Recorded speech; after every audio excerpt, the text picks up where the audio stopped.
하나님 말씀 마태복음 27장 45절에서 56절의 말씀입니다.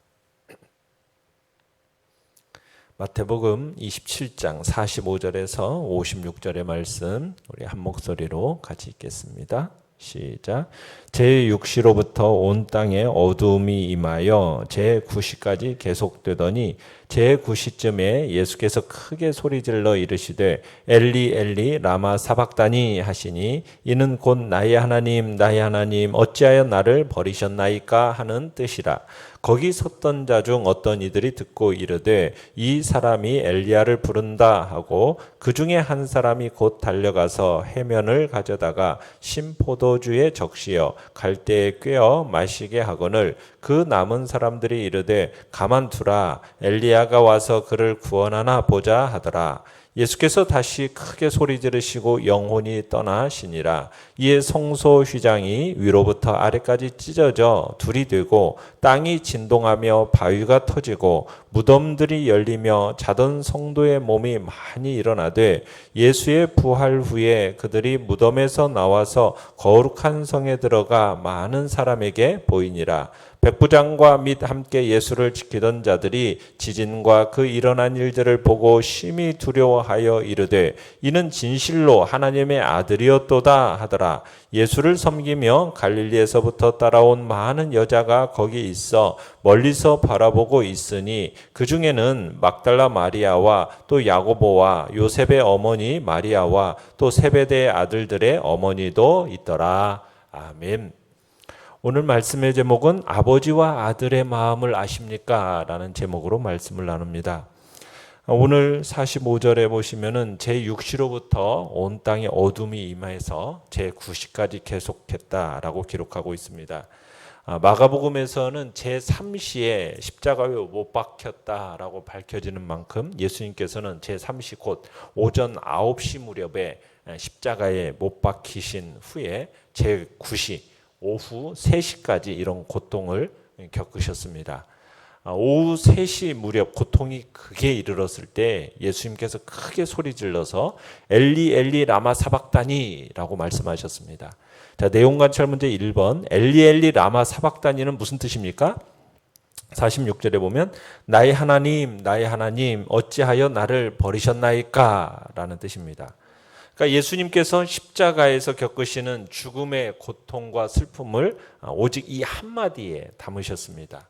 살이 찢어지고 뼈마디가 어그러지고 육신의 그 고통뿐 물론이거니와 하나님의 아들의 신분이 철저하게 부인당하고 또 극악한 죄악의 자리에 떨어져서 온갖 모욕과 조롱을 받으면서 아버지를 향한 그의 믿음과 신뢰마저도 부인당하는 이 고통을 담아서 하신 말씀이 바로 엘리 엘리 라마 사박다니입니다.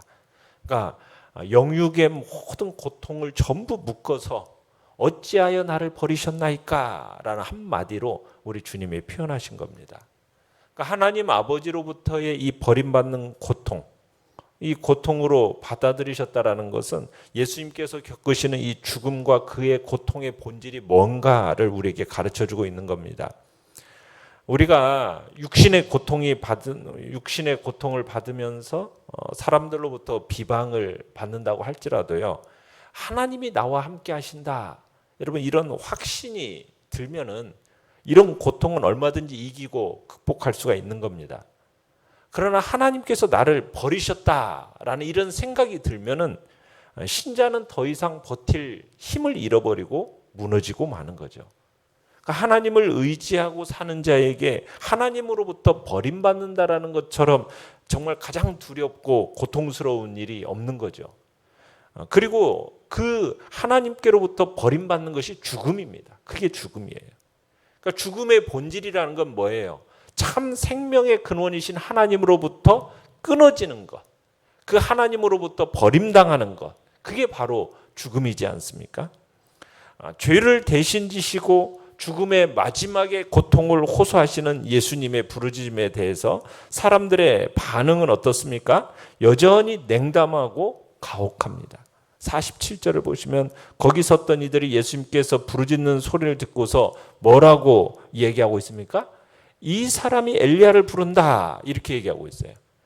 하나님을 찾으시는 말을 엘리야를 찾는다라는 말로 이렇게 둘러댔다라는 것은, 이것은 저들의 어떠한 천박한 믿음을 보여주는 거면서 더 나아가서는 하나님을 찾으시는 예수님의 믿음을 의도적으로 부인하려는 악의적인 말이다라고 볼 수가 있습니다.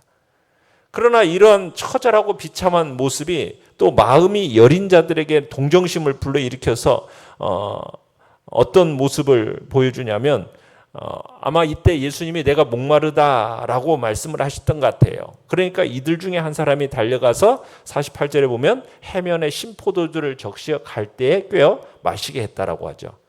또 더욱 매정한 사람, 나머지 사람들은 더욱 매정하게 49절에 또 뭐라고 얘기합니까?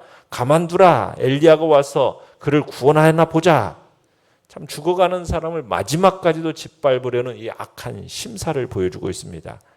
자, 50절에 보시면 병사들이 마시는 이 값싼 신포도주로 가란 목을 적신 다음에 예수님께서는 크게 소리 지르시고 운명을 하셨습니다.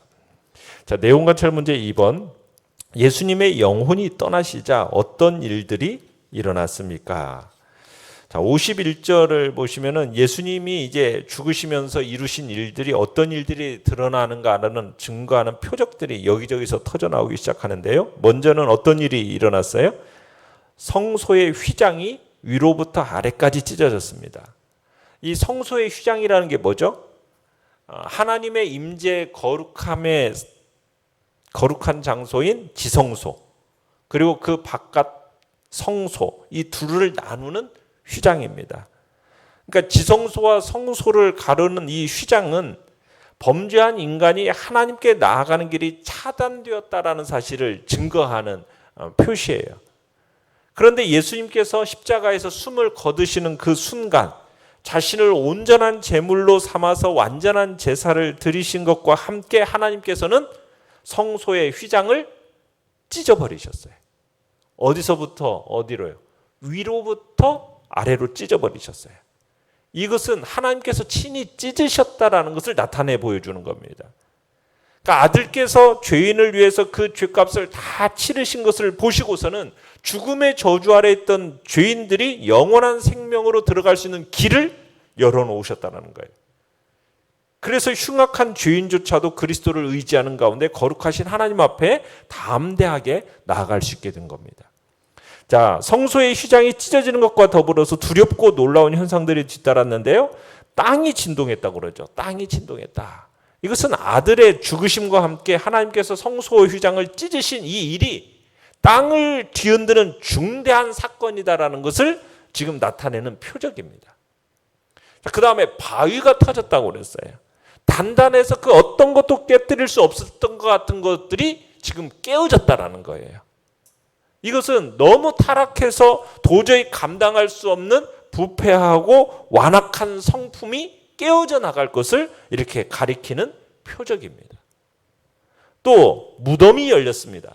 죽은 자를 가두었던 음부의 권세가 깨어지면서 그 문의 빗장이 꺾임으로써 사망의 권세가 무력해졌다라는 것을 보여주는 거예요. 그러면서 자던 성도의 모험이 많이 일어났다. 무슨 얘기입니까? 죽음의 권세 아래 갇혔으나 그리스도의 날에 다시 깨어날 것을 기다리면서 믿음과 소망 가운데 잠들었던 성도들이 마지막 날들을 기다리지 못하고 일어났다라는 거예요. 그리고서는 주님께서 3일 만에 다시 부활하신 후에는 이들이 예루살렘에 들어가서 이런 사실을 부활한 자기 몸으로 친히 증거했다. 지금 51절에 얘기하는 겁니다. 자, 이런 53절에서 그렇게 얘기하고 있는 거죠. 자, 이런 일들이 일어나는 것을 본 백부장과 군병들이 심히 두려워하면서 54절에 뭐라고 고백을 하고 있습니까? 이는 진실로 하나님의 아들이었도다. 그러니까 주님께서 하나님의 아들 메시아요 유대인의 왕이심을 지금까지는 막 부인할 뿐만 아니라 희롱하고 짓밟았던 이들이, 그죠? 스스로 부인했던 그 사실을 이제는 인정하고서는 주님께서 하나님의 아들이심을 고백하고 있는 겁니다. 자, 그리고서는 55절에서는 여호와께서 천국 복음을 전하기 예수님께서 천국 복음을 전하기 시작하신 그 갈릴리로부터 주님을 변함없이 따르고 그 곁을 지켜왔던 여인들, 많은 여인들이 주님께서 이와 같은 죽음의 고난당하는 현장에 끝까지 남아서 이 모든 광경을 먼빛으로나마 이렇게 유심히 지켜보았다. 그 인물들을 56절에 막달라 마리아, 야고보와 요셉의 어머니 마리아, 세베대의 아들들의 어머니도 있었더라. 이렇게 밝히고 있습니다. 자, 연구와 묵상 문제 3번입니다. 왜 하나님 아버지는 아들 예수 그리스도를 십자가에서 버리셔야 했습니까? 자, 예수 그리스도의 이 대속의 죽음을 통해서만이 죄인된 우리를 죄에서 구원하시기 위함이었습니다. 사실 주님께서 이 지신 십자가는 누가 짊어져야 되는 거였어요? 우리가 짊어져야 할 것이었습니다. 우리 주님은 아무런 죄가 없으신 분이었어요. 반면 우리 인간은 죄로 말미암아 다 죽어야 할 자들이었습니다. 성경은 모든 사람이 다 죄를 범하였음에 하나님의 영광에 이르지 못할 뿐만 아니라 그 죄에 대한 대가, 싹은 무엇이라고 그랬어요? 사망이라고 말씀하고 있어요. 그러니까 우리는 다 죽어 마땅한 자들이었습니다. 죄를 범하고 살 자는 아무도 없었어요. 왜? 공의로우신 하나님께서 정하신 법칙이자 원리가 죄에 대한 대가, 싹은 뭐였기 때문에? 죽음이었기 때문입니다. 그러나 하나님은 공의의 주이시면서도 사랑의 주이십니다. 그래서 하나님은 자기의 형상대로 창조된 인간이 죄로 인해 고통당하고 죽는 것을 원치 않으셨어요. 물론 그렇다고 해서 공의로우신 하나님이기 때문에 죄 범한 자를 그냥 무조건 용서하실 수 있느냐? 그건 아닙니다. 그냥 죄를 간과하고 그냥 지나칠 수는 없는 분이에요. 그래서 이로 인해서 하나님은 한 새로운 구속의 법을 세우신 겁니다. 그게 바로 예수 그리스도 자신의 아들 독생자를 이 땅에 보내서 대속 희생을 통해서 죄인들을 죄에서 구원하시는 그 방법을 하나님은 세우신 거예요. 그래서 하나님은 무죄한 당신의 아들 독생자 예수 그리스도를 세상에 보내셔가지고 죄인을 대신해서 죽게 하시고 그를 믿는 자마다 의롭다 여겨서 구원하시기로 작정하신 것이죠. 이렇게 해서 우리 주님이신 예수 그리스도께서 무죄한 자로서 세상에 오셨고 죄인들을 대신해서 흉악한 자들만 짊어지시는 그 십자가를 지게 되신 것입니다. 그런 의미 속에서 주님의 십자가는 어떻게 보면 하나님의 사랑과 공의의 결정체다라고 볼 수가 있는 거죠. 느낀 점 4번입니다. 고통으로 절규하는 아들의 소리를 외면하셔야 했던 하나님 아버지의 심정을 생각할 때 무엇을 느낍니까? 여러분, 버림받아서 절규하는 아들의 소리. 여러분, 이것을 외면한다라는 것은 아버지의 마음이 어떤 겁니까? 이건 정말 찢어지는 듯한 고통입니다. 그게 우리 하나님 아버지의 심정이었을 거예요.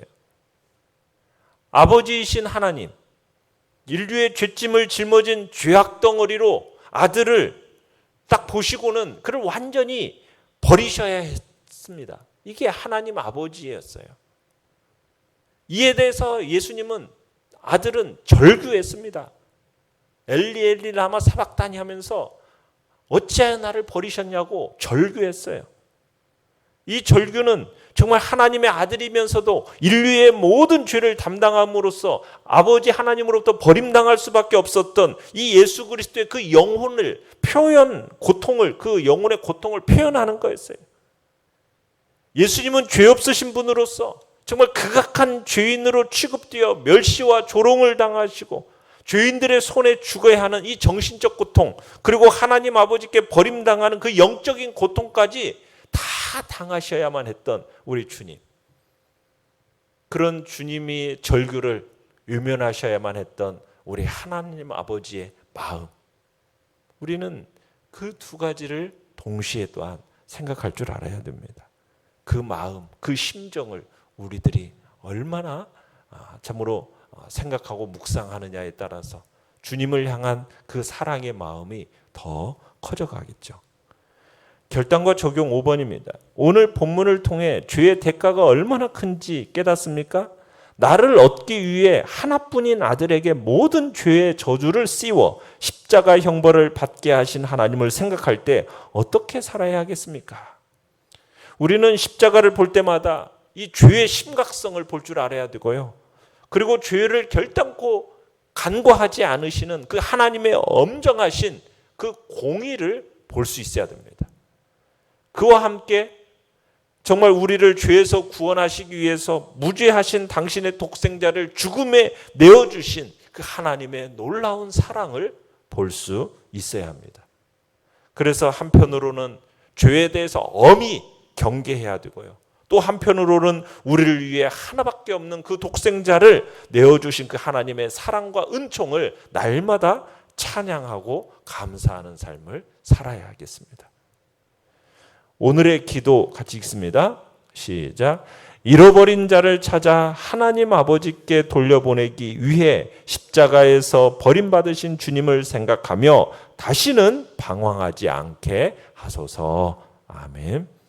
우리 말씀을 생각하면서 기도하시고요. 연약한 우리 지체들을 위해서 기도해 주시며 주께서 긍휼과 자비를 베푸사 이 코로나가 속히 지나가고 또 우리의 삶이 다시 한번 회복될 수 있는 날을 기대하면서 주여 우리 세 번 부르짖으며 나아갑니다.